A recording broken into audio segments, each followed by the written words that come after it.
I used to have a friend, and this is a true story, by the way, who a few years ago, he was short on rent. And so to make ends meet, he sold his PlayStation. A couple months later, bills came again. And at this time, he sold his bike. Every month, it was something new. It was his laptop, a watch, an old camera. Every time he say the same thing. Next month, I'll figure it out.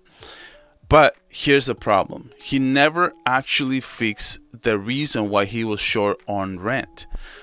He was always plugging the hole for another 30 days. That's Barcelona financial strategy in a nutshell. Today's example, by the way, Marc-Andre Ter Stegen is injured. The medical commission of La Liga says his injury qualifies under the long-term rule, which means congratulations. We can register Joan García once again. So really, I'm truly happy about the fact that Joan García will debut against Mallorca in La Liga. But on the surface, that sounds like smart, quick problem solving, right? We had a registration issue and he is registered. Done. Perfect. But if you've been paying attention, you know this is the same movie we've been watching for years at Barcelona, for a very long time, probably since 2018.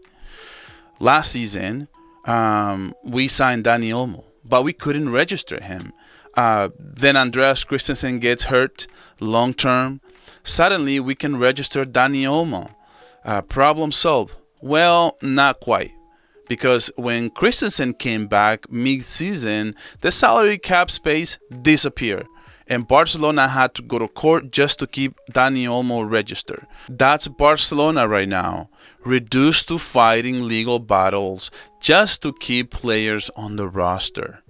And here we are again. Ter Stegen gets hurt. We registered Joan García, but when Ter Stegen returns, and he will return, we'll be back to the same mess. Looking for loopholes, begging La Liga for exceptions, maybe even heading to court once again. This isn't a transfer strategy. This is not sustainable. I'm not happy about this. I have to let you guys know what my frustration comes for. This is duct tape. It's like a business that makes payroll each month by maxing out their credit cards. Eventually, all those credit cards are going to get full, and reality comes knocking on the door. And you have to pay all that money back. It also, like a gambler at a casino, right? You're not winning. You're just covering your lost. And every time you bet against is another risky bet, hoping a miracle on the next spin. And the bigger problem is this shows we're not fixing the root issue, financial mismanagement. We're not building a squad for the future. We're not even building a full season. We're building for right now, in the next 2 weeks, until the next injury report comes in. And that's what really worries me. Barcelona used to be the club for long-term vision, La Masia, cohesive building, 10-year plan that just define an era. But now we're the club that survives by selling a PlayStation. Every month, we're hoping something magical will happen before the bills arrive again. Other clubs like Real Madrid, unfortunately, I have to say it, Bayern Munich, Liverpool, they don't work this way. They don't rely on medical commission to balance their books.